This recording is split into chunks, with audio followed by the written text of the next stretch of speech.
Hello, my son. Daddy, I am ready. Oh. I am ready to get married. Dad, I have found the woman of my dream. I have found the love of my life, the one that makes my heart blooms. Daddy, I am ready.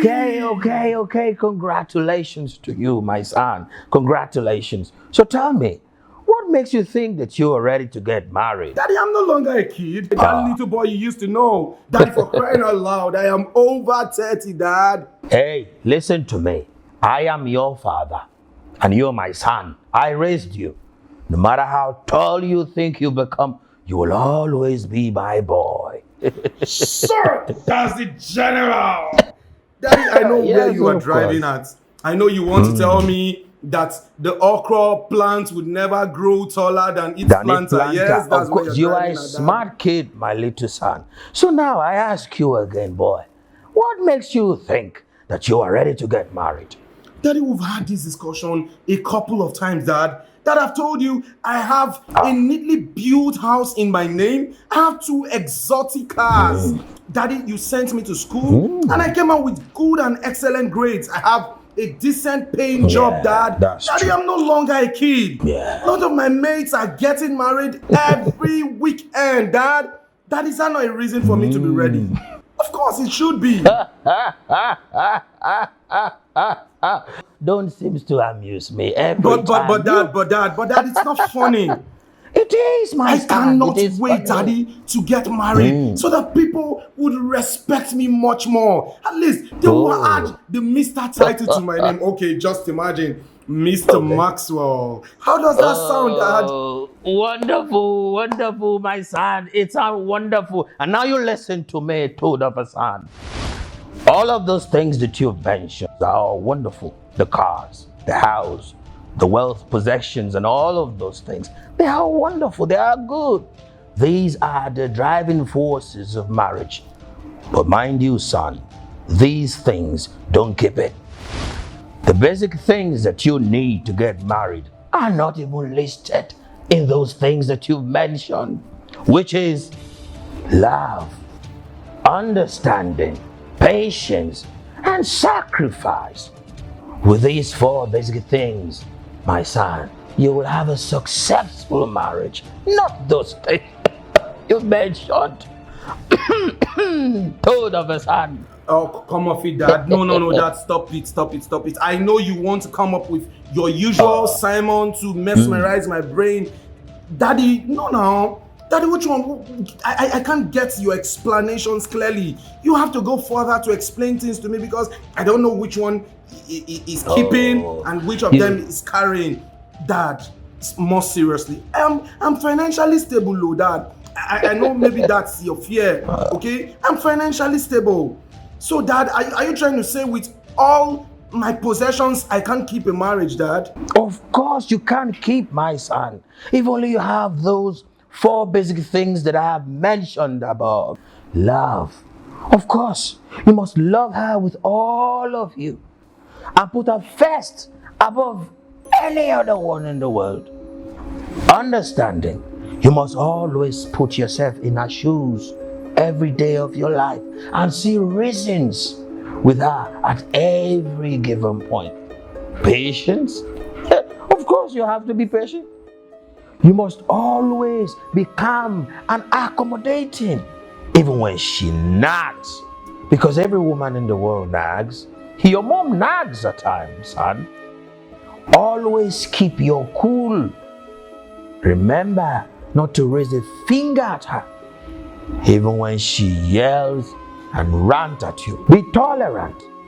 Walk away from her when you cannot take the heat and come back later and fix things. But no, Dad, stop. Why would I be the one to be doing all these things? What would she be doing, Dad?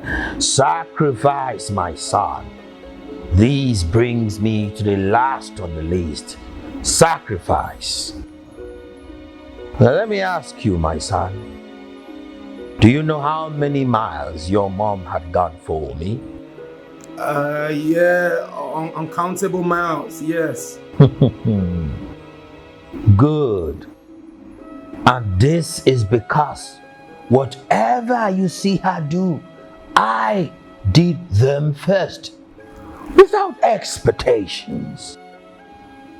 And because she is a good woman, she reciprocated. She tripled them. My son, wise men lead by example. Now back to your question. What we shall now do? Anyway, son, I do not know who she is or whatever she believes. But you must do whatever you can for her in love, understanding, tolerance, and sacrifice. And watch her do even more if she is a good woman.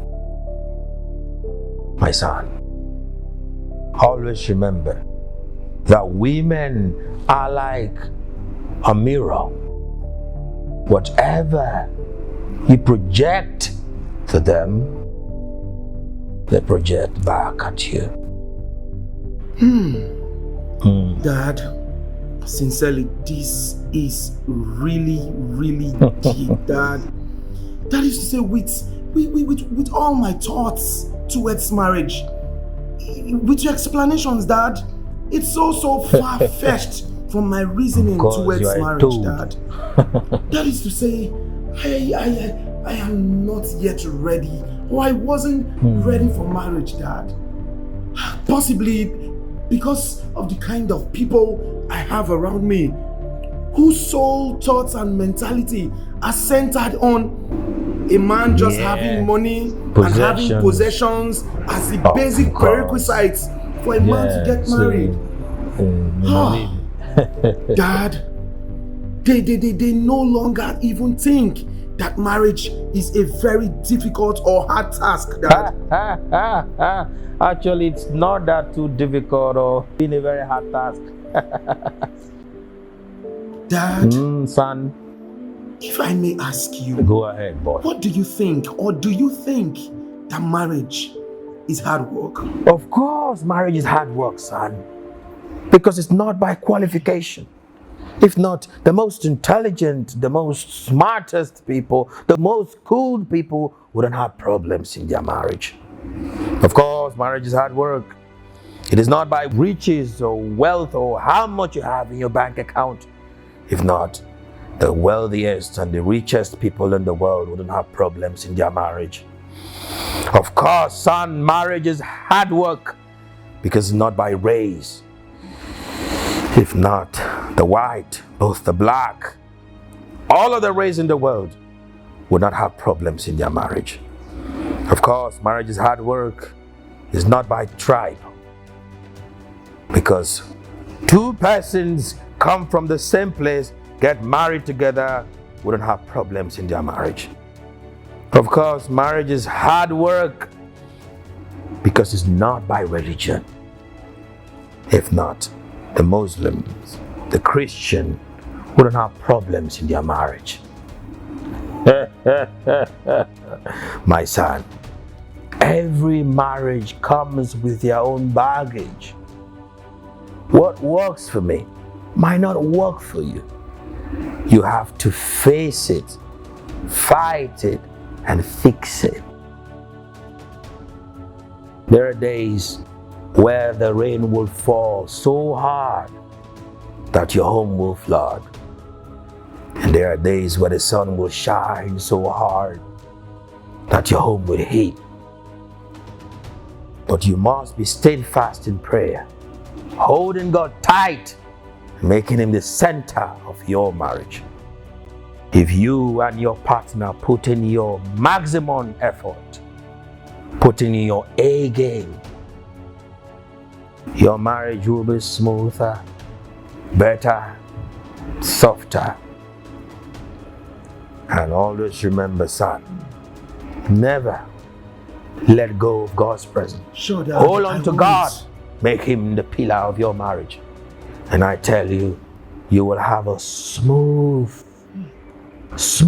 ride into marriage.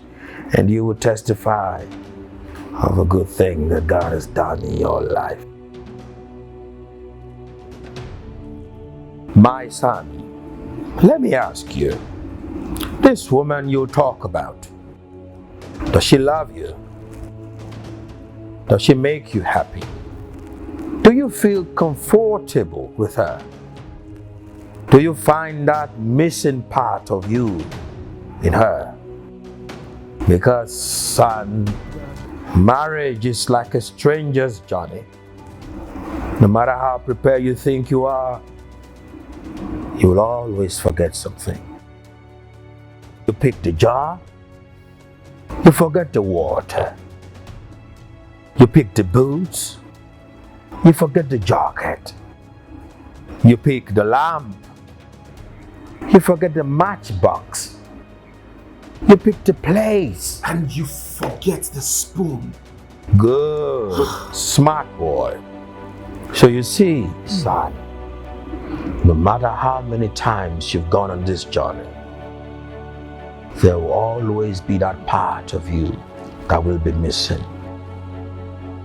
And that is where your partner comes in to complement you in all of those things that you have left behind or that are missing.